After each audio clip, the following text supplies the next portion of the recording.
Tagline দেখে যা ভাবছেন তেমনটাই হয়তো হতে যাচ্ছে, এবং যে সিগন্যালস গুলো রয়েছে তাতে এমনটা হলে বাংলাদেশের ক্রিকেটে যে একটা নতুন অধ্যায়ের সূচনা হবে, সংকটময় এই মুহূর্তে একটা দারুণ সিদ্ধান্ত হবে, সে বিষয়ে কোনো সংশয় নেই। কদিন আগে বাংলাদেশ ক্রিকেট বোর্ডের ইলেকশন আপনারা দেখেছেন, এনএসসি জাতীয় ক্রীড়া পরিষদ ন্যাশনাল স্পোর্টস কাউন্সিলের কোটায় দুজন পরিচালকের আমরা নাম শুনেছিলাম, যারা একজন এই মুহূর্তে দায়িত্বে রয়েছেন এবং অপরজন যাকে বাছাই করতে গিয়ে জাতীয় ক্রীড়া পরিষদের তাড়াহুড়োর কারণে এমন একজন যুক্ত হয়ে গিয়েছিলেন যার প্রিভিয়াস গভর্নমেন্টের সাথে খুব সখ্যতা ছিল, সেই তাকে পরবর্তীতে বিতর্ক এড়াতে বাদ দেওয়া হয়। এই খবরটা আমরা পেয়েছি। রুবাবা দৌলা পরবর্তীতে জাতীয় ক্রীড়া পরিষদ মনোনীত পরিচালক হতে যাচ্ছেন, সেই খবরটাও পুরো বিশ্বের মানুষ, অ্যান্টার্কটিকাও যারা থাকেন তারা মোটামুটি জেনে গেছেন। ধরুন এই ন্যাশনাল স্পোর্টস কাউন্সিল থেকে যদি মাশরাফি বিন মুর্তজাকে কোনোভাবে ক্রিকেট বোর্ডে আনা যেত বা তিনি আসতেন বা এরকম একটা লিয়াজও হতো, অনেক ধরনের মান অভিমানের খেলা আমরা দেখি পলিটিক্সে এবং সেটার বরফ গলতেও আমরা দেখি, তাহলে ওই যে একজন স্বৈরাচারের দোসর যিনি ঢুকে যাবার কারণে বিতর্ক তৈরি হয়েছিল, মাশরাফি ঢুকে গেল কি সেই বিতর্কটা হতো? আমি শতভাগ নিশ্চিত ৮০ ভাগ ক্ষেত্রে অন্তত বিতর্ক হতো না, আর কেউ কেউ বিতর্ক করার জন্য বিতর্ক করতেন, আলোচনা সেটা না।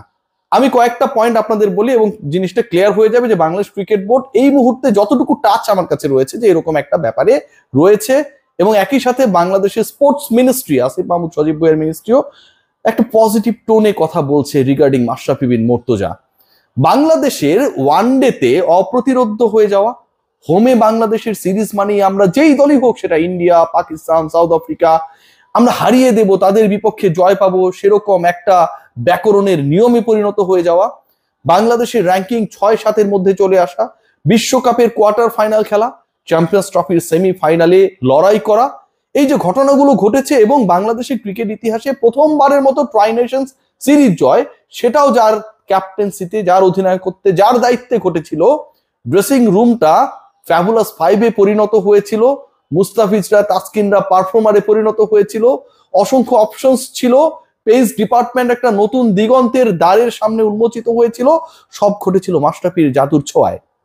মাশরাফি বিন মুর্তজা পলিটিশিয়ান মাশরাফি না, ক্রিকেটার মাশরাফি, ক্রিকেটের থিঙ্কিং এর জায়গায় গডফাদার মাশরাফি, যেই মাশরাফি বাংলাদেশের ক্রিকেটকে যেভাবে দেখেছেন, যেভাবে করেছেন, যে জায়গায় নিয়ে গেছেন, সেই জায়গা থেকে পদচ্যুত বাংলাদেশের ক্রিকেট এমন এক পর্যায়ে চলে গেছে যে গত ১৯ বছরের মধ্যে র্যাঙ্কিং এর সর্বনিম্ন অবস্থানে রয়েছে।